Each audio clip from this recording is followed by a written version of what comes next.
The Center of the Cyclone by John C. Lilly. This is a continuation of Chapter 4. These two experiences in mental telepathy with my guide showed me one thing, and that is how somehow or other I got into the mind of another person involved and shared her state. In both cases, her particular mood and emotion was transmitted to me as if I were her. The chandelier as chandelier. I've never seen that word before. Chandelier.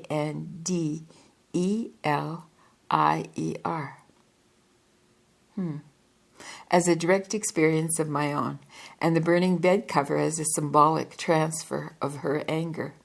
In this latter case, it may be that I avoided experiencing the anger she felt and created the symbolic representation myself. In the third experiment with Helen and Ken, I went much deeper and approached the region of the two guides, but I was unable to really penetrate into that region. We then finished the series of experiments, and I left for California. I met with my guide, the terrestrial type, and discussed the results of these experiments. She wanted to hear the tapes of the inductions in the hypnotic experiments. I put one on the tape recorder, and we sat back to listen. In this situation, I knew what was going to happen next on the tape. I knew which one of us was going to speak, Helen, Ken, or I. My guide did not know. I again went into a light level of trance, and apparently she did also, just listening to the induction procedure. The experiment in this particular case took about 3 minutes, and the rest of the time, Ken, Helen, and I were discussing the experiment and various other matters on the tape. Suddenly, the guide said, "I think that I was there at the meeting of the three of you." I said, "Oh, how could you have been there? You were in California." And she said, "I know exactly what's going to be said next and who's going to speak." And she proceeded to demonstrate this to me. As one person finished speaking, she would name the next one and then what they were going to say. While she was doing this, I suddenly realized what was happening. She was inside my head, listening to my memory of what was going on. She did this for a period of about 20 minutes, recounting exactly the next thing coming up. Suddenly, she broke it off and she said, "I don't believe in mental telepathy at all. This can't be happening." And I said, "Well, it is happening. You are definitely inside my head, the way I was inside yours over a distance of 1,200 miles. She finally accepted it and laughed with childlike joy. These experiments and experiences showed me that I really should investigate hypnosis more thoroughly. I decided to go to the laboratory of Ernest Hilgard at Stanford University, which was the only hypnosis research laboratory in a university that I knew of. I spent 2 weeks in Hilgard's laboratory, reading the literature and getting acquainted with the field and being put through some experiments. First of all, they were interested in finding out how I responded to various of their tests. They put me through the hypnosis susceptibility test, which I later called the hypnosis talent test. My scores were very high, comparable to a group of high school students that they had recently run. They found that, in general, as people become older, their talent for developing trance decreased. They were less willing to be programmed by an outside programmer. If one is going with the flow and following the instructions about conscious states, there is no real problem in allowing somebody outside to do that programming. However, if one fears outside programming and is afraid that the person is going to take advantage of one, or just fears outside programming in general, one cannot go into deeper trance in this way. High school students are better than college students, and college students are better than older age groups at getting into trance states. Apparently, I was exceptional. I had been through LSD in isolation, and I accepted outside programming much more easily. I was also more tolerant of going into these states. I could accept trance with a much greater degree of confidence than similar people in my age group. I gave a seminar about the repeating word effect to a group in the hypnosis lab. I remember very well Professor Hilgard waiting for a full 8 minutes before he heard his first alternate. A smile broke out on his face as he heard his first alternate. He said later that he had not believed in the effect until that point, which was a good attitude to take. One should be skeptical of these things until one experiences them directly himself. However, I was very glad that he was willing to carry out the experiment and to hear his final alternate. The speed at which people hear alternates seems also to be a reflection of how easily they were hypnotizable. In other words, what sort of talent they had for relaxing and going with the flow. The youngsters all heard alternates immediately and went on and heard many, many, many more than the older people. We found somewhat of a correlation between one's ability to go into trance and one's ability to hear alternates to the repeating word. I became acquainted with the graduate students in the department, and I heard many stories about their experiments with trance and the various effects that take place. Some of them were quite talented and could have out-of-body experiences, and various other phenomena of the deep trance. In the laboratory, I learned many of the dimensions of personal experience that can be programmed into one's biocomputer. I learned that there are many, many different states and many, many different phenomena that one can experience, which are subsumed under the name trance phenomena. I did not particularly like the terminology of hypnosis because it implied something special, something removed from ordinary experience, something available only to professionals. In my own experience, these states are natural, simple, easy, obvious, once one is willing to go with the flow. The human biocomputer is capable of many, many different states of consciousness and has a vast panorama of states that we do not normally allow to happen. I learned that what I experienced under LSD in isolation and solitude in the tank was not really as far out as I had thought it to be at the time. With relaxation techniques and concentration, one could probably achieve similar, if not identical, results. While I was at Stanford, I heard about Esalen Institute, and I decided to go to the Big Sur coast and to see what Esalen was like.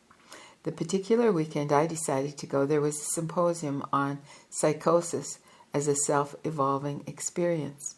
I went to listen to this symposium because, in my own thinking, psychosis was defined as something other than what it had been many years before.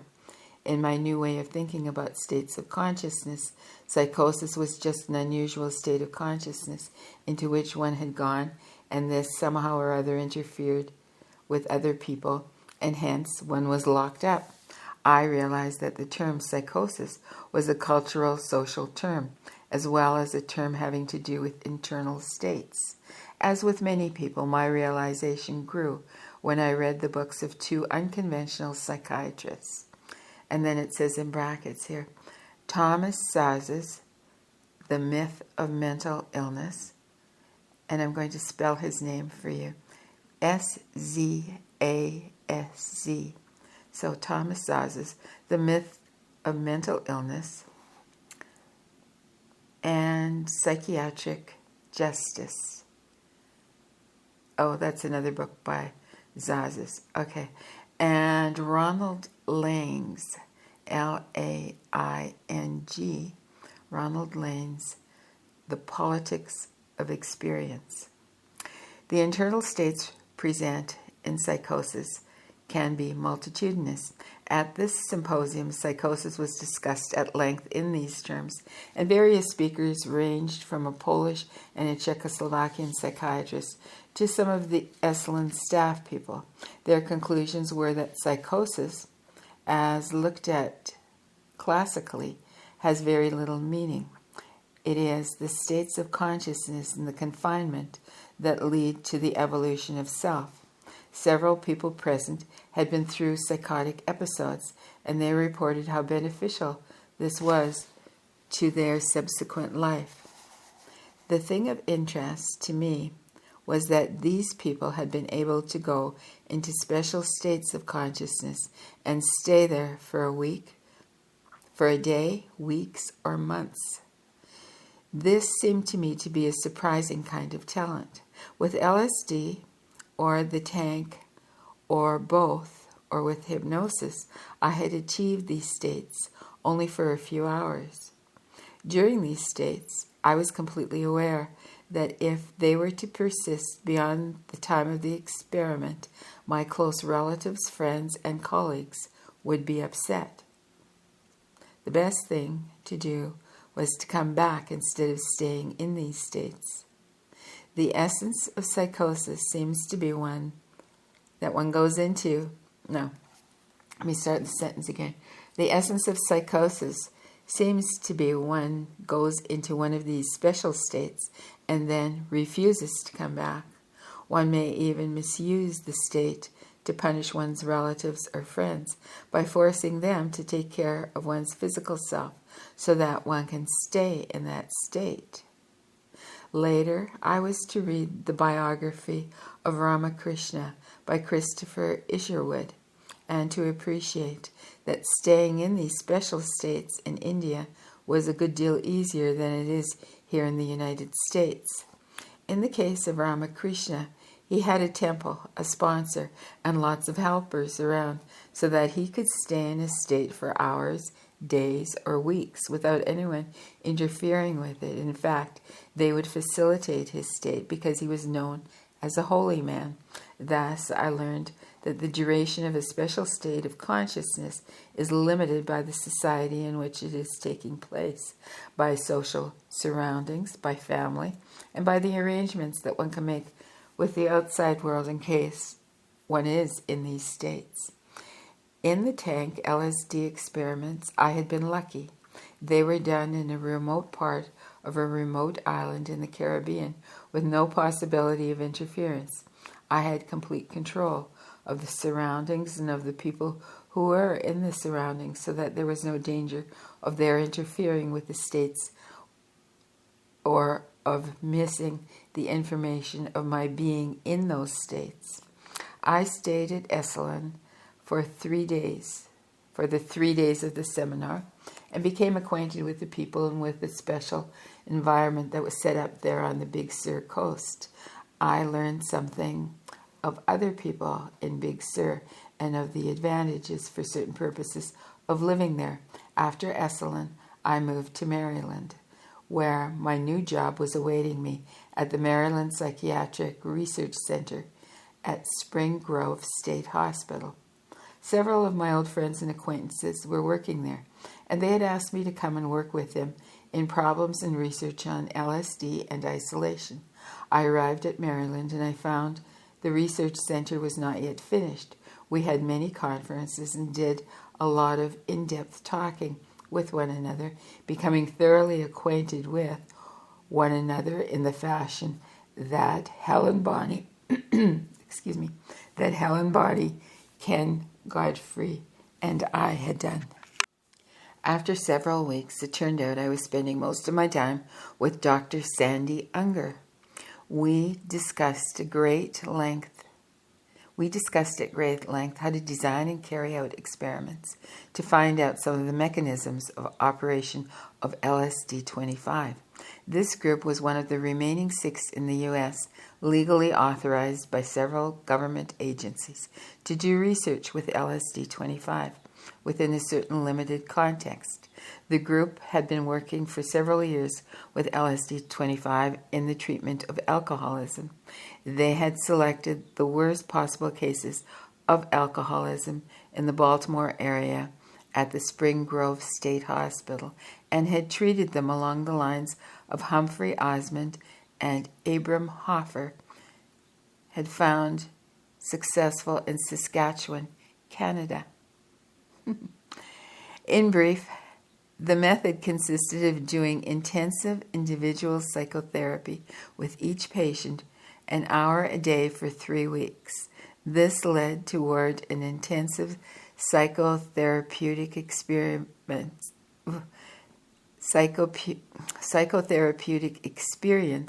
with LSD-25.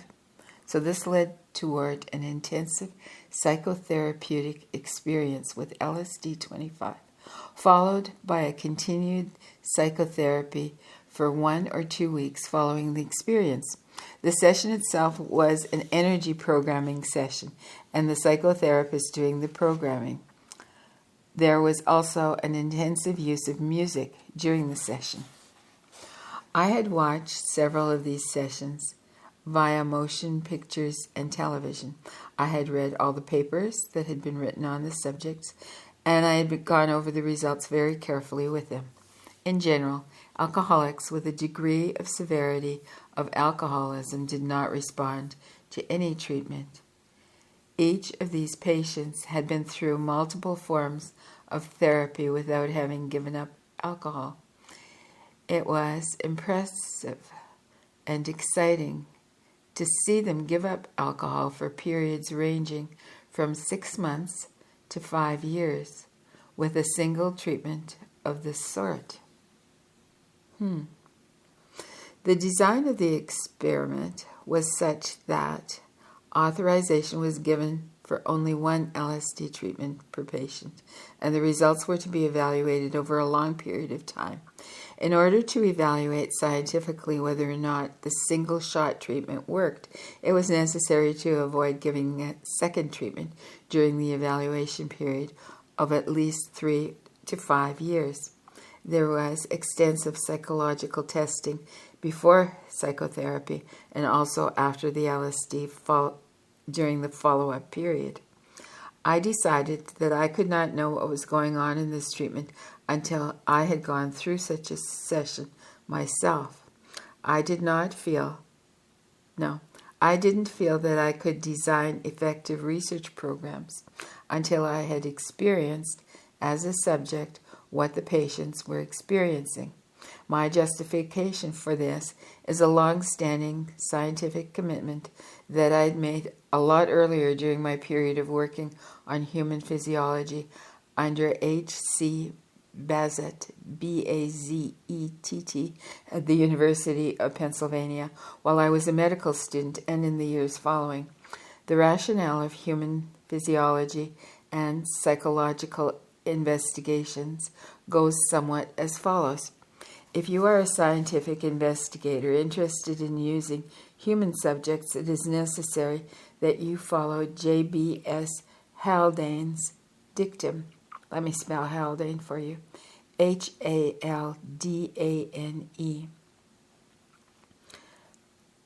You will not understand what is necessary in the way of scientific control unless you are the first subject in your experiments. Professor Bazett taught me this unequivocally. When he wanted to find out what the end organs, the sensitive endings within the skin, were, he performed psychophysiological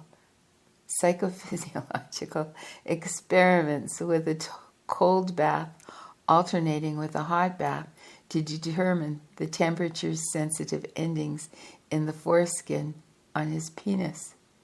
He marked these with ink, had himself circumcised, and found through microscopic sectioning and staining techniques the end organs responsible for the sensations that he had recorded.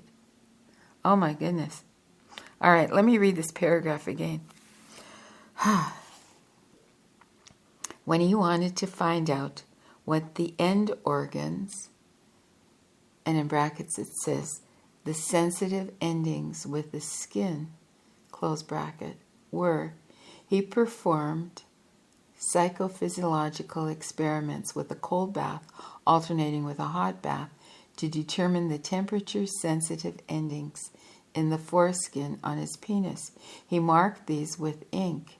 He had himself circumcised and found through microscopic sectioning and staining techniques the end organs responsible for the sensations that he had recorded. Later, when it was important for him to know the temperature within the human brain, he had thermocouples inserted in his own brain through the jugular vein from the neck region. He measured the temperature within the brain and the blood flow through his own brain. He never asked anyone else to do what he had not already done on himself. This was the scientific policy that I was following when I did isolation tank work at the National Institute of Mental Health and in the Virgin Islands. I followed the same policy when I did the isolation work with the LSD.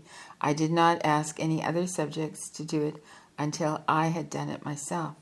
Sometimes one does not use another subject after one has done it oneself. Yeah. Because one realizes either that it is not necessary on a second subject or that it is too dangerous to do on a second subject. One then waits for another mature scientific investigator to do it on himself. This point of view was used by Walter Reed, R-E-E-D, in his experiments to find the cause of yellow fever. This has been a medical and scientific research tradition among older, mature investigators for many years. In recent years, there has been much talk and much regulation, both within the National Institutes of Health themselves and in their grants to medical schools. They prohibit the use of human subjects until a jury of one's peers judges whether or not the experiments should be done. This was the restriction placed upon the psychotherapy experiments using LSD at the Spring Grove State Hospital. The protocol of the experiments was exposed to several committees for a decision as to whether or not the group that proposed the experiments would be authorized to do them. I went over the protocols of the proposal from the Spring Grove State Hospital. In no case was it proposed that investigators be exposed to the experimental procedure first. This lack of involvement of the investigators in their own scientific research as first subjects comes from another line of tradition than the one I have been brought up and trained in. The justification of the opposing school, if you wish, is as follows. The patient has a disease, say cancer. The investigator does not have this disease. Therefore, if you're trying some new therapeutic procedure to try to cure the disease, you can't use yourself because you don't have the disease to cure. I do not agree with this argument at all. You should not do to a patient what you are not willing to do to yourself. You do not know whether or not you are willing to do it on yourself until you try it on yourself. Even if you don't have the disease, whatever the procedure is that you propose doing, it should not be damaging enough to prevent you from doing it on yourself. If it is, it should not be done on others. Therefore, until you've proved to your own satisfaction that it is not damaging on animals, and then proved to your own satisfaction that it is not damaging on yourself, it is better not to use it. Back to the 50s. This was an argument that I had used against putting brain electrodes into humans. I knew from my animal studies that no matter how you put brain electrodes into the brain, some damage to the brain took place during the insertion procedure. Unless one was willing to undergo this amount of damage by inserting electrodes into one's own brain, I didn't feel that there was any justification for inserting electrodes into anybody else's brain.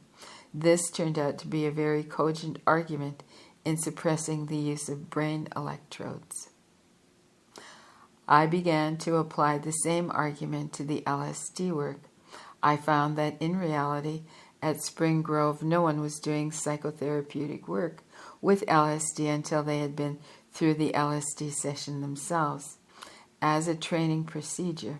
Therefore, when I arrived at Spring Grove, it was obvious that they were following the ethic that I was already following myself, despite the official protocol.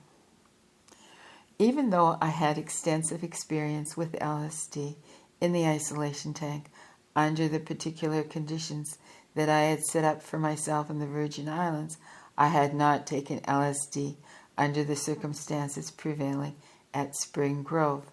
By that time I had a very high respect for what LSD could do and for what it did do or what happened under the influence of LSD, which varies considerably with what is going on inside oneself and what is going on in the surroundings at the same time. Therefore, until I had taken LSD, that is, Therefore, until I had taken LSD, that is, in the psychotherapeutic setting used with the patients, I would not know what was really happening inside these patients.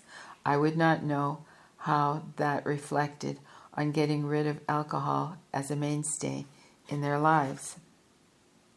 After several weeks of preparation, Sandy and I decided that it would be possible for me to have a session within the next few weeks.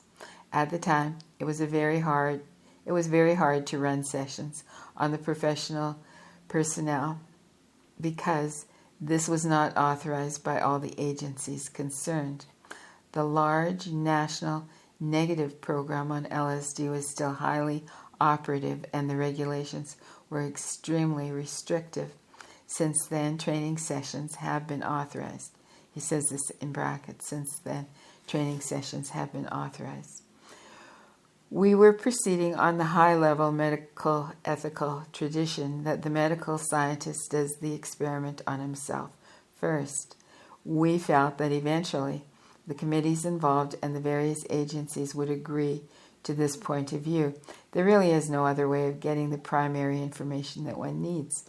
This was a scientific necessity to do the training sessions. The reason for the restrictions on the use of LSD on professional personnel was the fear that LSD damaged the brain and later the fear that it damaged the chromosomes. In the early 60s, I proposed studying the problem of brain damage by giving experimental animals extensive amounts of LSD over a long period of time. As this project was about to start in 1966, the national fear built up to a point that made that project impossible to carry out.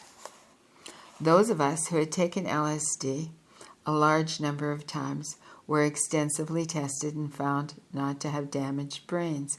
However, this positive data could not be presented nor accepted in the hysterical atmosphere that had been generated by the national media against LSD. There were also many rumors that scientific investigators had taken LSD and had either gone psychotic or had dropped out of their profession. I tracked down some of these rumors and found out what had happened to these various people. As far as I could make out, some of them had taken up rather untenable positions in regard to the use of LSD. The most famous case was Dr. Timothy Leary, who was not a medical scientist, but a psychologist without medical training. He was not acting in the scientific medical tradition in his presentations of a revision of our culture to incorporate LSD as some sort of sacrament. However, there were enough such cases to cause various committees and administrators to realize that LSD could cause trouble in their own organizations. My attitude that this was the first series of investigators to have taken the substance. No, my attitude was that this was the first series of investigators to have taken the substance. In the initial high energy and rapid changes that they could evoke with it, they had misjudged the case and needed time to integrate what had happened. During my own initial experiments, I had run across these same areas of hyper-enthusiastic response to certain kinds of experiences in the tank. I had also learned that until one had spent a good deal of time thinking about these results afterwards, it is wiser not to present the results in public. By the time I did the experiments, we had had several public examples of people who had gone the other path and had made this kind of mistake. Actually, I should not say that they made a mistake. They taught us very valuable lessons. If they hadn't done what they did, we couldn't have done what we did. So actually, we owe them a debt. Each of these persons showed us what the public reaction would be if we took a similar path, so we were able to avoid the pitfalls and proceed with the work until the law made it possible. No, until the law made it impossible. Let me read this sentence again, because I scrambled it. Each of these persons showed us what the public reaction would be if we took a similar path, so we were able to avoid the pitfalls and proceed with the work until the law made it impossible. In regard to brain damage, I felt that there was no damage, as did the others who had taken it. We were opposed by the idea that we didn't have the insight into the damage of our own brains. We felt this was fear-filled nonsense, as did those who examined us for possible brain damage. In regard to chromosome damage, we designed experiments to find out if there was any. These turned out to be completely negative, even though the evaluation of the damage was done by a man who was quite set against the taking of LSD. He could not find any chromosome damage due to LSD per se. In regard to the possible damage of children conceived during an LSD trip and to a pregnant mother taking LSD, we had lots of examples of people in early days who were on psychotherapeutic regimes with LSD and who conceived and produced babies while taking LSD. I know of these children today, and they are really delightful people. There is no sign of damage whatsoever.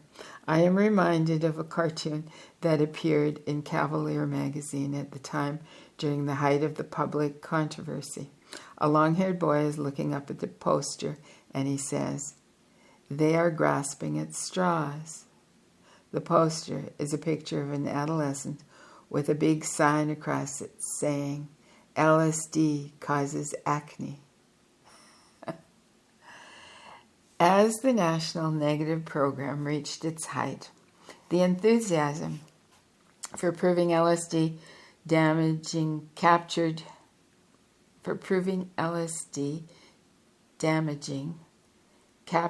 the imagination of many scientists, and they set out to prove that it was damaging without really knowing what they were doing. Careful subsequent testing proved that these people were over-enthusiastic and quite wrong in their conclusions. If you wish to check these points, look at the papers published from Spring Grove State Hospital by the LSD Research Group. And then there's an asterisk here, and it says at the bottom, papers by Drs. Walter Pankey, Stanislav Grof, Charles Savage, and Albert Kurland from the Maryland Psychiatric Research Center in Catonsville, Maryland. This then is the account This then is the account of my transition period from the 1964 to 66 series of experiments with LSD in the tank and the temporary withdrawal of my research interest in the dolphin communication study. And this concludes Chapter 4. Now, Chapter 5 is entitled A Guided Tour of Hell. Well, that sounds intriguing, so I hope you'll join me for that. Till Till soon.